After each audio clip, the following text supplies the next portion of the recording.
check it.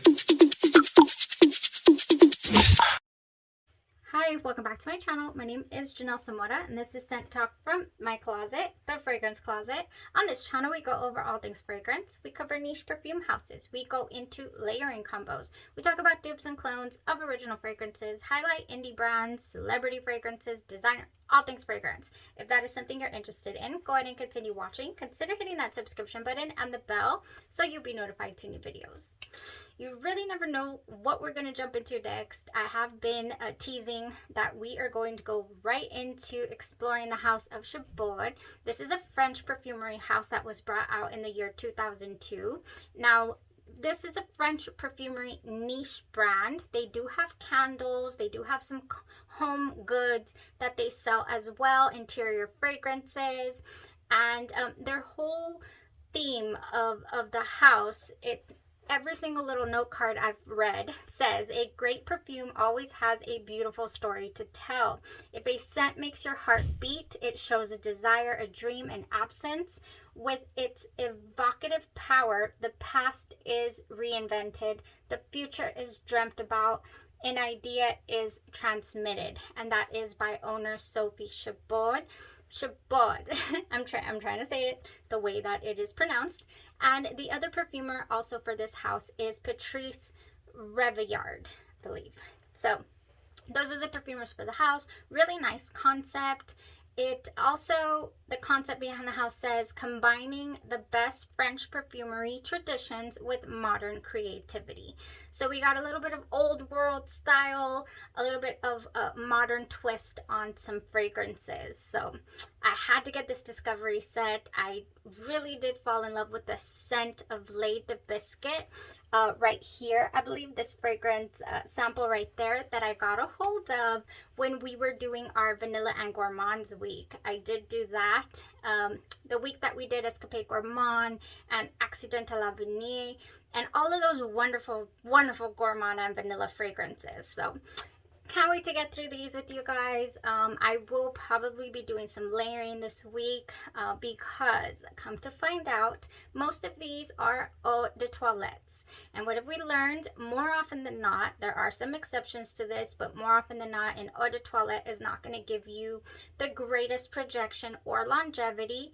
And it's all going to be about the artistry of the fragrance, what it gives you, what feelings are you know, what feelings do these bring to the table? We do have some feelings here, including today's scent. For today, we wear tested Caprice de Sophie. So Sophie Chabaud is the creator for the creative direction here for this house. So I thought that was interesting. It didn't click initially. This is a 2018 floral fruity fragrance. It does come in a 100 ml presentation. I did find a 50 ml bottle as well. But if you're going to be interested in this scent, it's honestly makes a little more sense to go for the 100 for the price point. I did notice that. Okay, in the notes here, we have top notes of red apple, mandarin orange, and lemon. In the mid, raspberry, freesia, and jasmine. And in the base, vanilla, sandalwood, and musk. When I see notes like apples and raspberry, my heart already starts to flutter in. I'm like, yes, this is going to be gorgeous.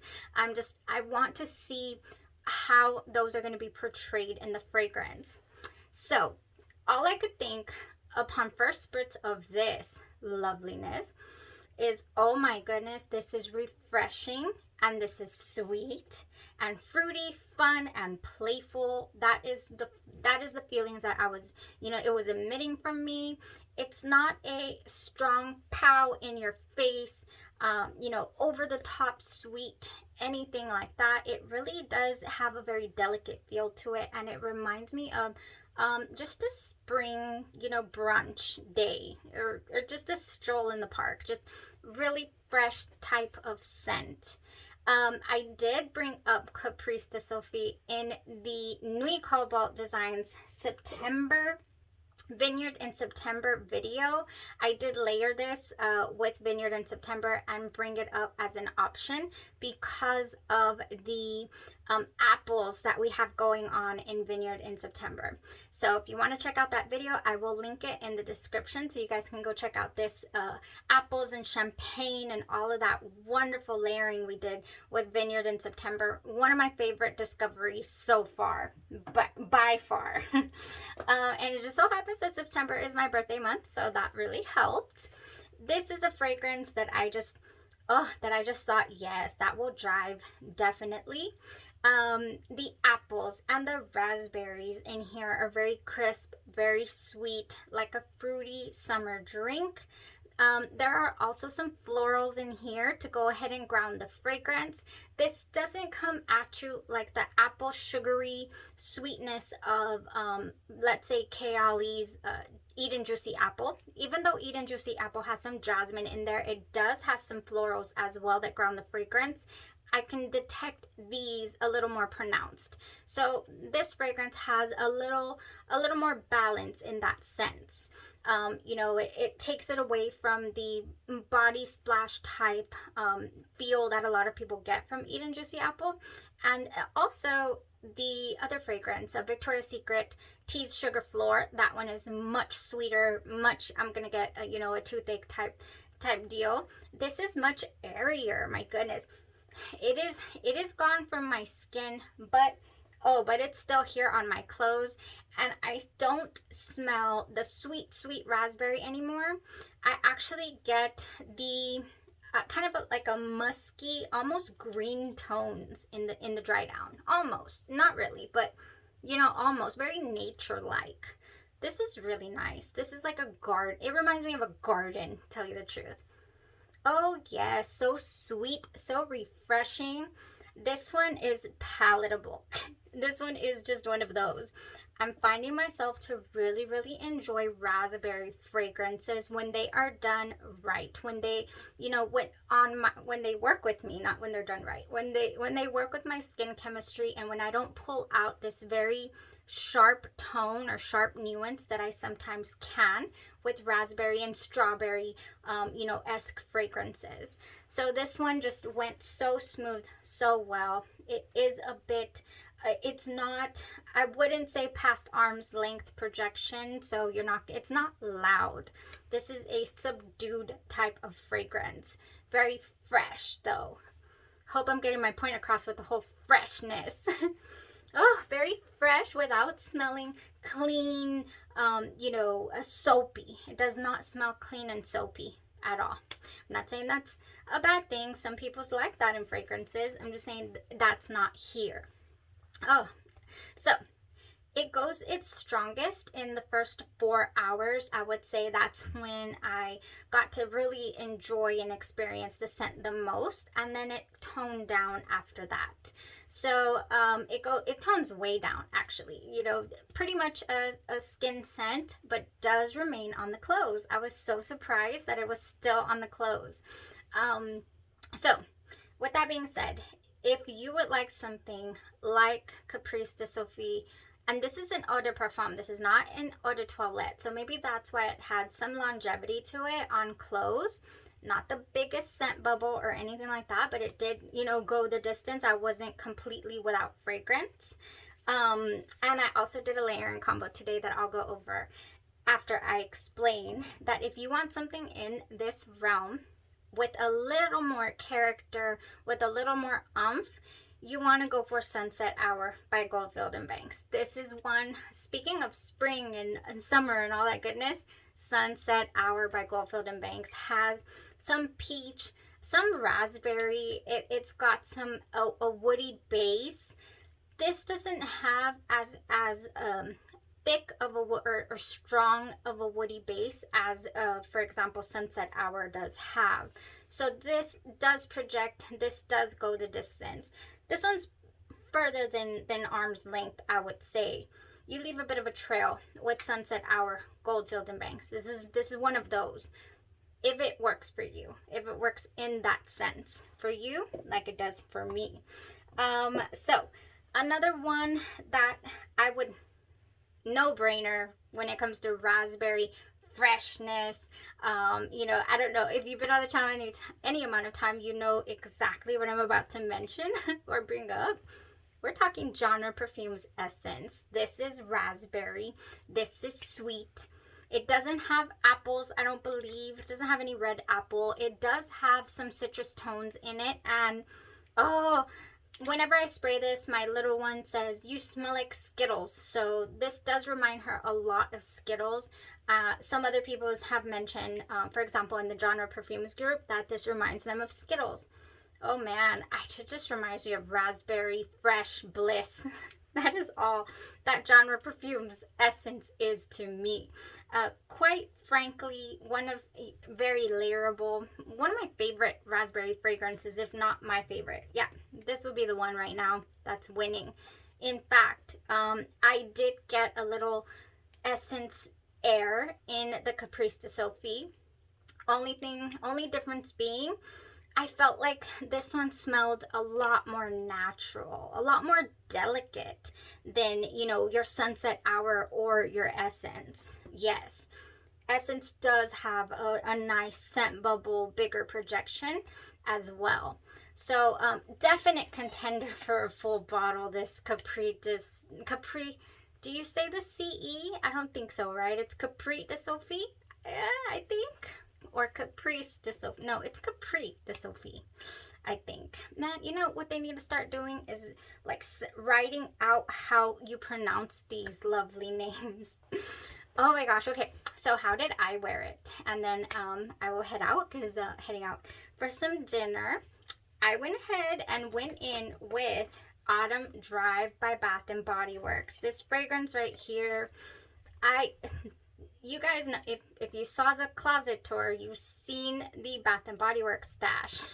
I have dented my Autumn Drive. I do have a backup because I'm like raspberries and woods and vanilla. This is beautiful. Autumn Drive has wild raspberry, warm amber, and vanilla birch. This is gorgeous, and it goes so well with so many things, and I've already presented it to you guys on the channel several times. Went so beautifully. I mean, look at this. I know it's Autumn Drive, but you know, and it has the changing fall leaves and all that, but I think it's so universal weather wise. I've worn it in all types of weather, because you know, Texas, we can have all types of weather in one day. And it flows perfectly through all of that. I can smell it, no problem. And it's just gorgeous. So I went ahead with the lotion all over. And what I've been doing lately, since I do have a lovely stash here of the Bath & Body Works, is I have just been starting from my shoulder all the way down, I'm not spaying anything over here. I am paying extra attention, still struggling with the tooth. I'm paying extra attention to my crevices, to my, you know, my post points inside my elbows, you know, not under my armpits, but right here around my shoulders, behind my knees. I mean, I'm going to town with the Body Splash. I'm not afraid anymore. The collection is big enough to go to town, and oh, it just penetrates and smells beautiful all day long. I have no problems with longevity now. I'm not gonna say 8 hours. I'm still gonna say 5 to 6, but I mean, that's still really good for me, especially when you're combining it with fragrances. So at my heart, I went ahead with, oh, it's right here, Cotton Candy Dreams by Cocoapink. So I was going to go with the Cocoa Mango Butter Cotton Candy Dreams by Cocoapink, but I decided against it because this is actually very strong raspberry, and it's got some, what else do we have? It doesn't have the notes on here like House of Glory. I believe that it just has the ingredients. What do we have in Cotton Candy Dreams? It's just raspberry and vanilla fluff or frosting. It's just good. I'll put it up here. Cotton Candy Dreams by Cocoapink is so good. It goes wonderfully with all the raspberries and just adds a beautiful tone, but it is pretty strong. I didn't want it to overpower the Shabor, the Caprice de Sophie. I wanted to put it just at my heart to continue to enjoy it all day and just kind of complement the scent, and it did. Oh, it did. Oh yes, anywhere you put Cotton Candy Dreams, it's gonna go. So I just did a little spritz. And that was it. I combined it with a little bit of Cotton Candy Dreams, a lot of bit of the Autumn Drive by Bath & Body Works, and then of course my lighter scent I went over top everything, which was my Caprice de Sophie. And my pulse points all over, just all over. And I still have quite a bit in the sample. How big are these, you guys? This is, where does it say? Oh, it's right here. It's a 1.8 ml. Not quite, oh, excuse me. Not quite 2 mls, but it is 1.8 ml. So almost 2 mls we got going on in here. And it was plenty. Yes, this one is a contender for a full bottle, you guys. And you can already tell I cheated and I have a full bottle of something that we will go over later on in the week. So that was it for today's video, guys. Thank you so much for tuning in, kicking off Shabor week. And also, one more thing, best price I have found for Caprice de Sophie is on FragranceNet, and it comes in at a 100 ml bottle for $107, which I found to be really, really nice for a niche, you know, price point. If you're in the market for something light and airy, nothing pow in your face, but just a beautiful fragrance, definitely. All right, you guys, stay tuned tomorrow. We'll see what we'll go over next. And thank you so much for joining me. Y'all have a blessed rest of your day, your night, or your evening, and you stay safe. Bye-bye.